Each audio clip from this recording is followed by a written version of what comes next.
Pałac w Piekarach, położony na zachód od Krakowa, w krajobrazie ukształtowanym przez Dolinę Wisły, łagodne wzgórza oraz rozległe tereny dawnego zaplecza rolniczego, należy do tych zabytków Małopolski, których historia nie objawia się od razu w pełnej skali, lecz odsłania się stopniowo wraz z kolejnymi warstwami opowieści o ludziach, epokach i przemianach społecznych, jakie przez stulecia odciskały swoje piętno na tym miejscu, czyniąc z niego swoisty zapis losów ziemiaństwa i dawnego porządku. Świata, który bezpowrotnie przeminął.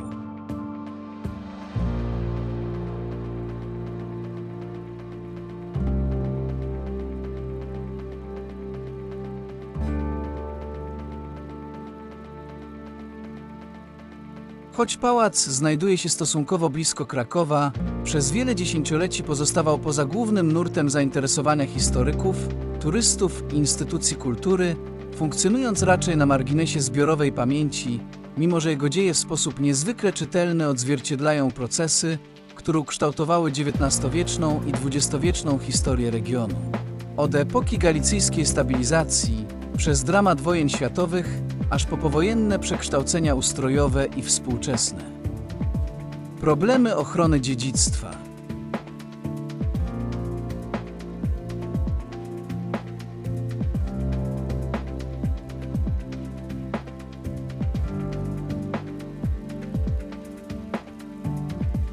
Historia Piekar sięga średniowiecza, kiedy miejscowość ta była związana z benedyktynami z Tyńca i pełniła funkcję zaplecza gospodarczego jednego z najstarszych klasztorów w Polsce, co przez wieki determinowało zarówno charakter wsi, jak i sposób zagospodarowania okolicznych terenów, podporządkowanych potrzebom klasztornego majątku i rytmowi pracy rolniczej, wpisanej w cykl życia wspólnoty monastycznej.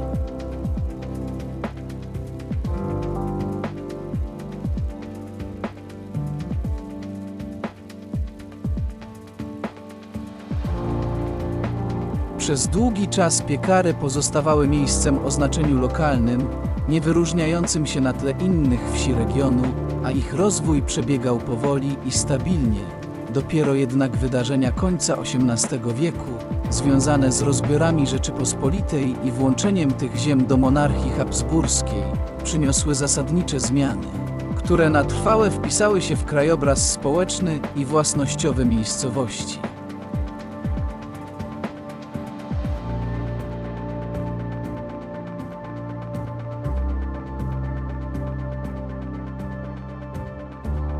Proces sekularyzacji dóbr kościelnych oraz zmiany administracyjne sprawiły, że majątek przeszedł w ręce świeckich właścicieli, co stworzyło warunki do ukształtowania nowoczesnej, jak na realia galicyjskie, struktury majątkowej, a w konsekwencji także do powstania reprezentacyjnej rezydencji ziemiańskiej, odpowiadającej ambicjom i aspiracjom XIX-wiecznych elit.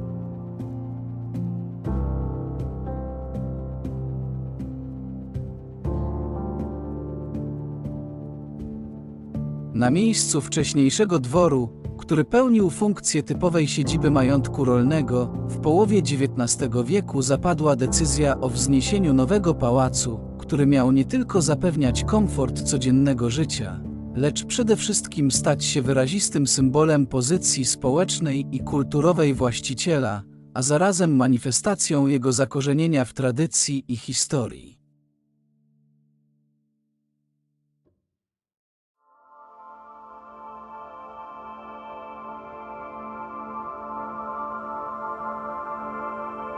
Inicjatorem tej inwestycji był Alfred Milewski,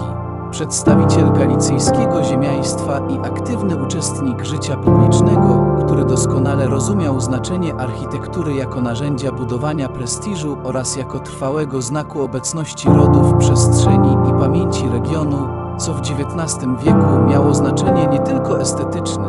lecz również symboliczne i społeczne.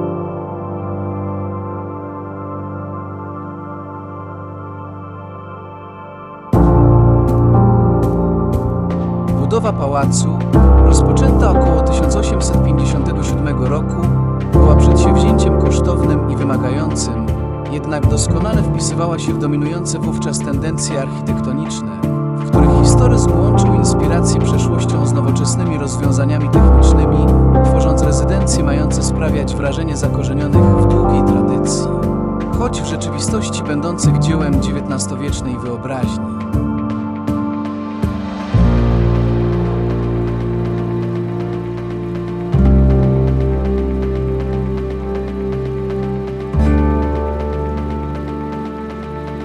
Pałac w Piekarach otrzymał formę neogotycką z wyraźnymi elementami neorenesansowymi, a jego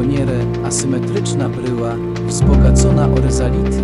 wieżyczki i dekoracyjny detal architektoniczny, odchodziła od klasycznej symetrii barokowych rezydencji na rzecz malowniczości i romantycznej narracyjności formy.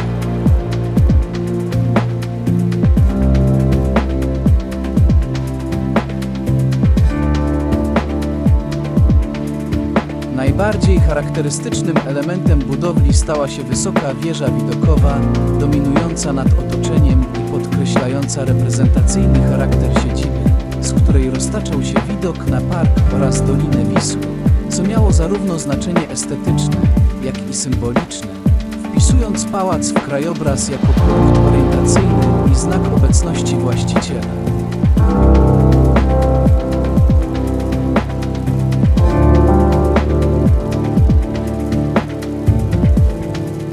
Elewacje pałacu zdobiły ostrołkowe okna, dekoracyjne gzymsy, sterczyny oraz inne detale stylizowane na średniowieczne, które razem tworzyły spójną kompozycję architektoniczną, mającą sprawiać wrażenie budowli o długiej, niemal legendarnej historii, mimo że jej powstanie było efektem XIX-wiecznego romantyzmu i fascynacji przeszłości.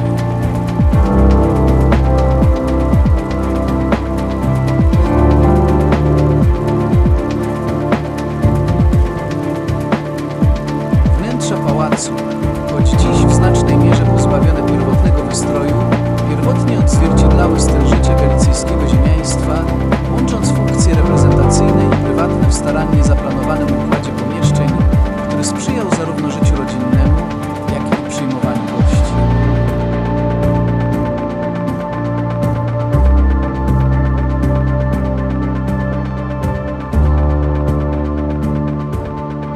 Znajdowały się tu obszerne salony przeznaczone do spotkań towarzyskich,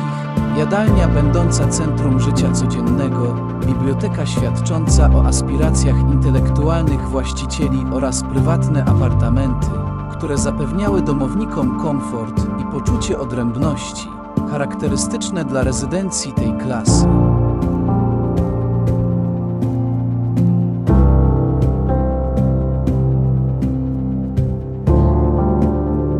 Integralną częścią zespołu pałacowego był park krajobrazowy, zaprojektowany w duchu romantyzmu jako przestrzeń harmonijnego współistnienia architektury i natury, w której szerokie alejki spacerowe, polany widokowe oraz starodrzew tworzyły scenerię sprzyjającą spacerom, refleksji i odpoczynkowi, a jednocześnie podkreślały reprezentacyjny charakter całego założenia.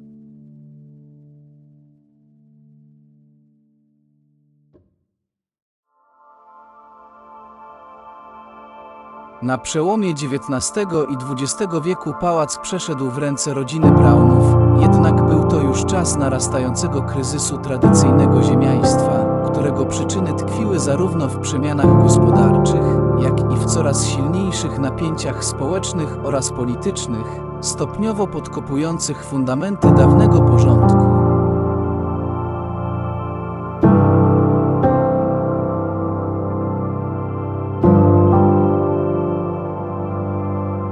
I wojna światowa, a następnie trudne lata międzywojenne, znacząco nadwyrężyły finansowe podstawy utrzymania dużych majątków ziemskich, sprawiając, że wiele rezydencji, podobnie jak pałac w Piekarach, zaczęło tracić swoją dawną świetność, a ich utrzymanie stawało się coraz większym obciążeniem.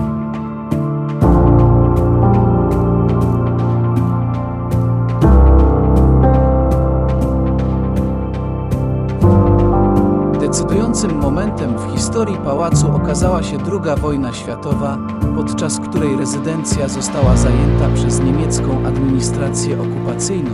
co wiązało się z przekształceniem jej funkcji, dewastacją części wnętrz oraz stopniowym zacieraniem pierwotnego charakteru miejsca.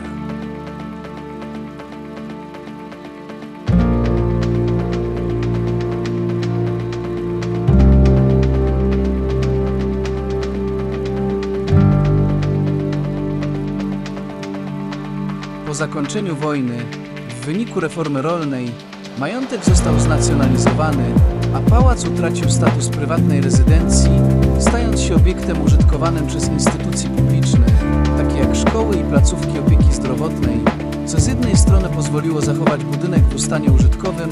z drugiej jednak doprowadziło do licznych ingerencji w jego strukturę i wystrój.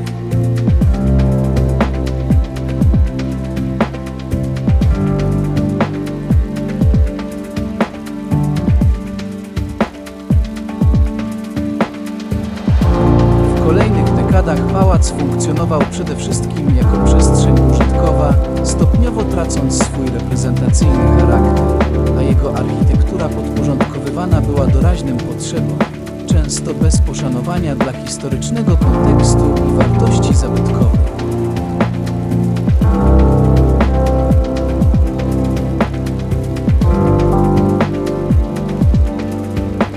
Po przemianach ustrojowych końca XX wieku pojawiła się nadzieja na nowe spojrzenie na przyszłość pałacu, jednak skomplikowane spory własnościowe, brak spójnej wizji zagospodarowania oraz wysokie koszty niezbędnych prac konserwatorskich sprawiły, że obiekt zaczął popadać w coraz większe zaniedbanie.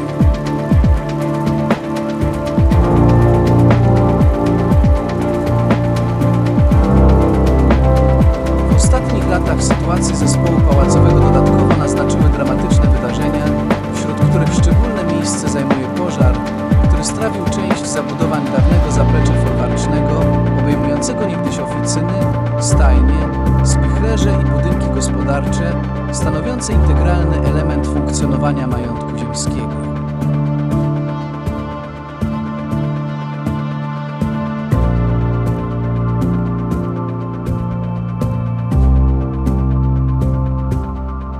Pożar ten nie tylko pogłębił fizyczną degradację historycznej zabudowy, lecz także unaocznił, jak krucha jest materialna substancja dziedzictwa kulturowego w sytuacji braku stałego nadzoru, systematycznej konserwacji oraz jasno określonej wizji przyszłości całego zespołu.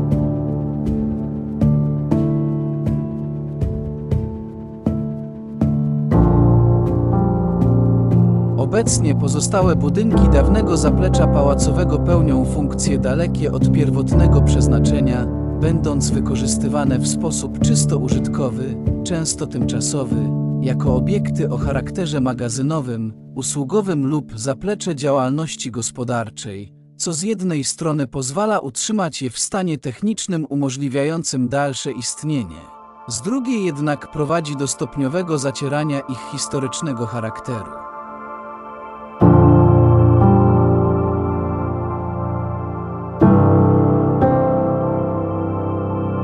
Taki sposób użytkowania sprawia, że pałac i jego otoczenie funkcjonują dziś w swoistym rozdźwięku pomiędzy znaczeniem historycznym a współczesną codziennością, w której dawna rezydencja ziemiańska przestaje być czytelnym centrum całego założenia, a staje się jednym z wielu elementów użytkowego krajobrazu.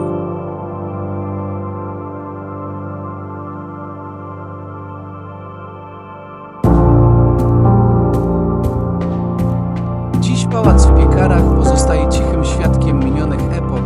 nosząc na sobie ślady zarówno dawnej świetności, jak i wieloletnich zaniedbań, przypominając o losie wielu podobnych rezydencji rozsianych po całej Polsce, które utraciły swoją pierwotną funkcję, nie znajdując jednocześnie nowej, trwałej roli.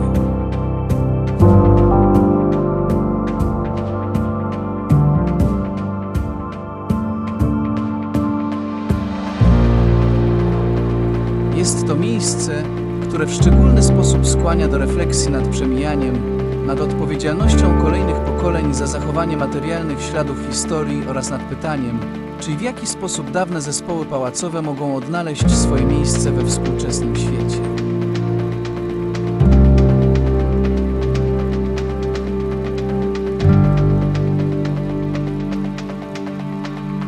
Pałac w Piekarach, mimo obecnego stanu, wciąż posiada potencjał kulturowy i symboliczny, który odpowiednio wykorzystany mógłby przyczynić się do przywrócenia mu znaczenia jako ważnego punktu na mapie dziedzictwa regionu, a jego historia, zapisana w murach, parku i otaczającym krajobrazie,